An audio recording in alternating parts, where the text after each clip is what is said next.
சட்டமன்ற தேர்தலை முன்னிட்டு மயிலாடுதுறை மாவட்டத்தில் நேற்று வாக்குப்பதிவு நடைபெற்றது. மயிலாடுதுறை, சீர்காழி, பூம்புகார் ஆகிய 3 சட்டமன்ற தொகுதிகளில் இதற்காக 951 வாக்குச்சாவடி மையங்கள் அமைக்கப்பட்டு தேர்தல் நடைபெற்றது.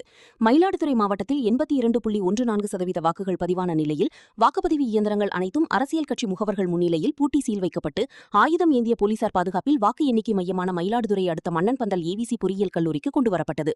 இன்று தேர்தல் பார்வையாளர்கள் திருமதி மீகா சர்மா, திரு ரோனங்கி குருமநாத், திரு சஞ்சய்குமார் சிங் யாதவ் ஆகியோர் முன்னிலையில் 3 சட்டமன்ற தொகுதிகளுக்கும் தனித்தனியான ஸ்ட்ராங் ரூம் எனப்படும் பாதுகாக்கப்பட்ட அறையில் மாவட்ட ஆட்சியர் திரு ஸ்ரீகாந்த் முன்னிலையில் பூட்டி அரசியல் கட்சி வேட்பாளர்கள் மற்றும் முகவர்கள் முன்னிலையில் சீல் வைக்கப்பட்டது. இதனைத் தொடர்ந்து 90 காவல்துறையினர் மற்றும் 72 மத்திய பாதுகாப்பு படையினர் வாக்கு எண்ணிக்கை மையத்தில் பாதுகாப்பில் ஈடுபட்டுள்ளனர். 4 அடுக்கு பாதுகாப்பு போடப்பட்டுள்ள நிலையில் அனைத்து இடங்களும் சிசிடிவி கேமராக்கள் மூலம் கண்காணிக்கப்பட்டு வருகிறது.